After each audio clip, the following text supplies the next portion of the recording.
Pioneers. We were unique. We were restless pursuers of our dreams.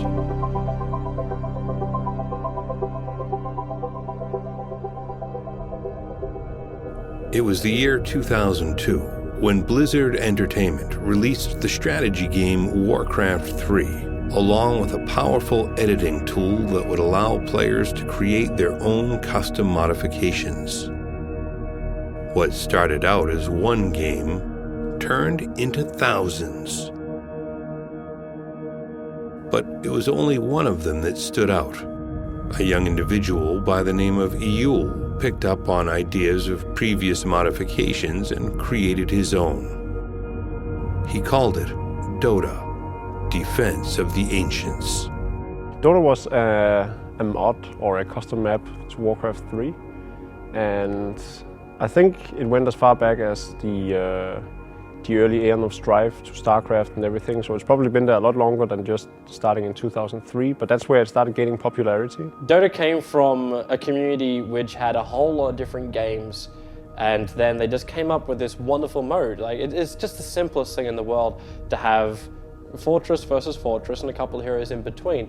And when DotA All-Stars came together, it was a combination of all of these different types of ideas that people had around this game mode and piled it all into one big thing which has been refined over the years.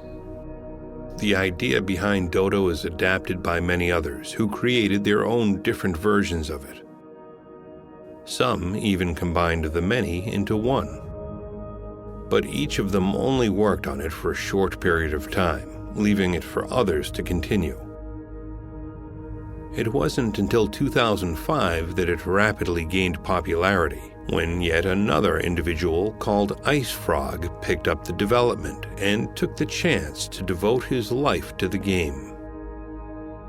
But what made his work so successful, as opposed to all the others who had tried their best before him?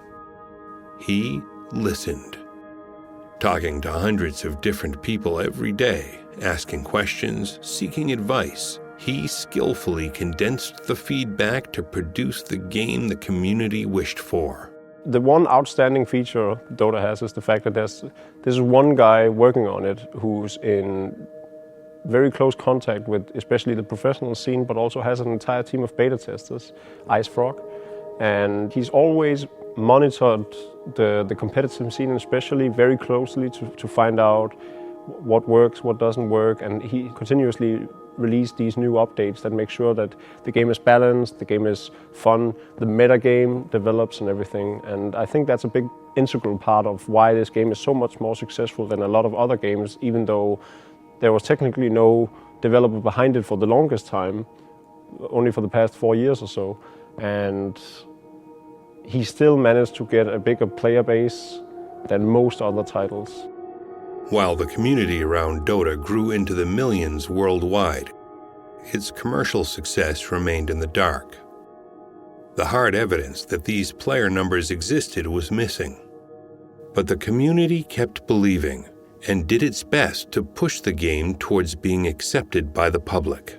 A bunch of online tournaments at the time then started to get interested in DotA and realized that there was a big market here that was unexplored, but it wasn't an e-sport the same way Counter-Strike or Warcraft and so forth were.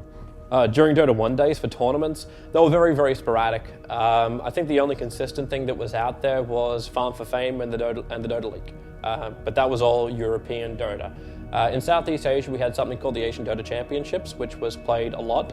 That was probably, I think it was 2 or maybe 3 times a year. and it would run for roughly 2.5 months each time it would go. But that also means there's a lot of downtime. So outside of DreamHack and then ESWC, there wasn't many LAN tournaments, so that when Dota League announced their Dota League Masters taking place in Hanover, every team wanted to go, every top European team wanted to go, despite the fact that we only played for, I think, €1,000 or something. But this was really how much the teams really wanted to compete. It was all about the passion for the game and wanting to be the best. It didn't matter how much cash were on the line back then.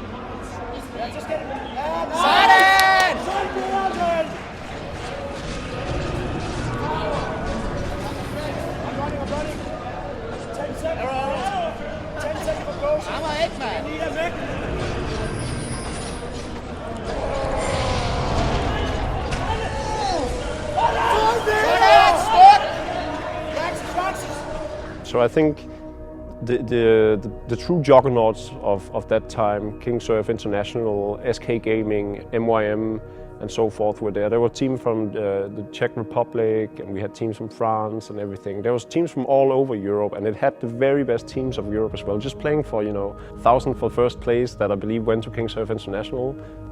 Some stars of today are actually from that team, or at least Kuroki is. I can't remember any other players, maybe Poppy as well. Now playing on Team Secret. And then I took second place with MYM. We had Hani, who has been on Fnatic for the longest time, and I think all the other players of that lineup has now retired since then. And then SK Gaming, of course, with Loda and Ake. So there's definitely a lot of high-profile players of today that were as good back then. They were on top back then, and they're on top now, and they've stuck with the game for the past decade. Without a publisher and just a private individual behind it, no one in the scene was able to make any money. Community websites could make a few $100s through advertisements, which was just enough to pay the servers, but it took hundreds of volunteers to keep them running. And especially the players who saw their chance in competing professionally were struggling. Well, back then there was no money to be made, right? I just played the game because I enjoy it. That was the most important thing. I don't think you can go into something and you can't go into the music industry and say I want to make money with it. It's the way it works is the most successful people, they really love doing music, and then they just start doing money with it. It's just how it goes. The teams never really had big enough sponsors. Esports was never big enough that you'd have some big company come to you and say, okay, we will pay $2,000 a month to every player that has their badge, our logo as a badge on their shoulder. These days that can happen, but back in those days it was almost impossible. By the time Dota 2 hit the community, I think I had student loans for around $30,000. We made no money when we first started commentating. We spent so much. It's not like these days when you've got things like Twitch, who will give you money for streaming. And they take care of all the server hosting and everything else like that. And it's like, well, just keep playing adverts and we'll give you a share of the revenue which is created. The server costs back then were insane. Even just the audio servers. You were paying a substantial amount a month just to have these servers up, even if you weren't using them. And then the video servers, you paid by the bandwidth. So the more people that watched, the greater it was for you, because you're like, yes, we've got more people watching, but 20 people could suck your video server dry. And you're like, well, okay, I've now just managed to spend $10,000 in the space of 2 weeks because people are watching my video live stream, where you would pray you can get $10,000 worth of revenue when people are watching your stream these days. But money was not the only issue.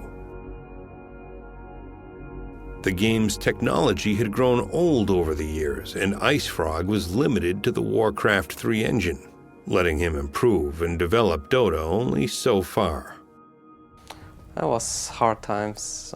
When someone disconnected from the game, there was no reconnect option like we have nowadays. So that was pretty tough. And something that if you've been in the game for a long time, you can definitely remember the atrociousness of having to play on a server located in New York, for instance, when you're a European and you're playing in 2005. That would be a horrendous experience. It wasn't until October 2010 5 years after IceFrog had picked up DotA, that the loud calls of the community would resonate through the internet. IceFrog and Valve announced the successor, DotA 2. It meant the world to everyone involved. I think the most important change that DotA 2 brought with it was the recognition and acceptance outside of what Valve was doing. So suddenly you have all these esports organizations who want to pick you up. There's tons of sponsors with a keen interest in the game just because of the sheer publicity and the fact that Valve, one of the biggest publishers in the world, suddenly is developing the game and everything. So everyone was jumping on the DotA train. So Counter-Strike were talking about it, Warcarft were talking about it, StarCraft was talking about it, everyone was talking about it. And I felt that this was a monumental point in my career where I could finally, be proud of the game I played and show the world that this game deserves every bit as much recognition as any other title in the esports hemisphere. While the community and professional players were used to DotA 1 for almost 8 years, DotA 2 was just over a year and a half into development at Valve. The new visuals and gameplay had a different feel than the original DotA, and the community's first reactions were mixed. So a lot of people were really disappointed with, my hero doesn't look like it should, or these things in the map should be a little bit different, or I'm disappointed with this, and this. And at the beginning, the game got a lot of criticism and people seemed to not like it, and a lot of people said, we will never switch to DotA 2. This is not like our good old game.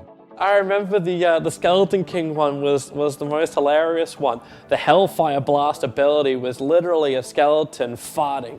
Like, that was his first ability icon, and they had so much fun with these initial things. I actually kind of like the initial joke ones that they made more than I do the current ones right now.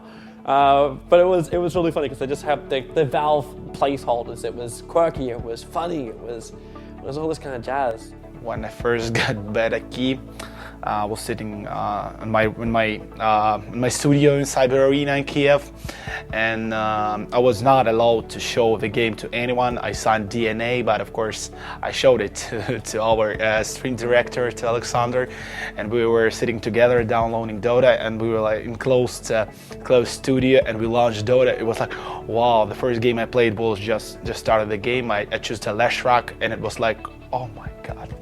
It was so terrible. Like, all the trees were so bad, all the graphics were so bad, and I played 15 minutes and closed DotA, like, okay, forget about it. It's a bad game and they're not gonna make it much more better. But 1, 2, 3 more months, more weeks, and before TI 1 it was actually playable and even watchable.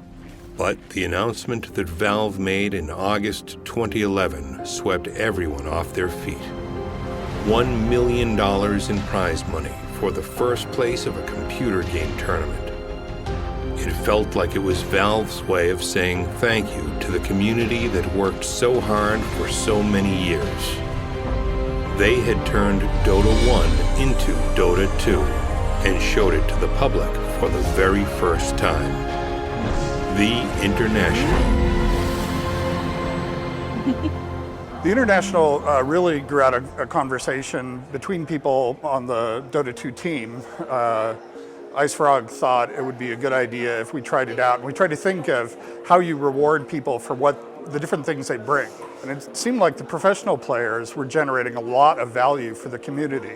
So the International One grew out of that idea of how can we return to them some of what they've already given to the community.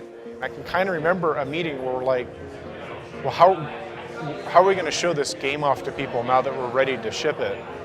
And then somebody probably said, I wonder if we could run a tournament. And then somebody probably said, let's make the prize pool really big. And it just kind of grows from there. Next thing you know, a designer's coming up with a name for it and building graphics, and then we're on a plane to Germany. When I first heard about the International, there was like this sense of euphoria because it wasn't just, even if it was $50,000, I'd be like, wow, that's really, really cool. I can't wait to play for this. Then they announced that it was $1.6 million, and you were just like, what? There was literally no money to be made, and suddenly there was millions to be won. It was crazy back then. I remember people went crazy over it. It was huge money in esport. Nobody could even understand it. That's for real. That's real. 1 million. So for me, it was something incredible. I needed like 2 or 3 days to actually believe in this. I think the most enjoyable part was not the announcement of it or the fact that we had something to look forward to. It was participating in the actual tournament that really, really stood out to me because of the attention it got, but also the treatment that you received from Valve, and everything ran very smoothly and very professionally. And you know, the first international was at Gamescom, and you had everyone just standing in huge amounts of crowds outside of the booth, just trying to get a glimpse of this $1 million tournament, but also the new title coming up from Valve. Well, it's flattering to think that people would think that we actually knew what was going to happen. We absolutely didn't. We looked at it reasonably simply. This was a really fun thing for us. Our fans seemed to really enjoy it. Let's just kind of keep investing in it and see where it would take us. As we met more people from the professional scene and kind of watched the Dota 2 scene building up, gave us a lot of inspiration and ideas. So we're really watching the community and pulling all of our inspiration from that and trying to build on to the next event. A lot of people who come into it now might not realize, because they see these tournaments and they're like, wow, there's so much money, so the players are playing for a living, which of course we are at this point. But back then, for us, it was a hobby that we took to the next level. Right now, there are so many more avenues. It's not only teams providing salaries, which is of course really good for the players because they get this safety net even if they're not performing really well, but also they can create item sets that net people money. Item sets can get 6 figures if something does well. So sometimes you can, as a player, some players could potentially make more money out of selling items than from winning prize tournaments, right? And from that, you can actually get a sustainable income as well. Dota started as an idea, a custom idea, which developed into a community, which then developed into a competitive community, which has now developed into an industry. Nowadays, you can actually make a living out of it. Player, organizer, whoever you are, if you want to be part of esports, if you're ambitious, you can actually make a living out of it nowadays. So it's definitely a success.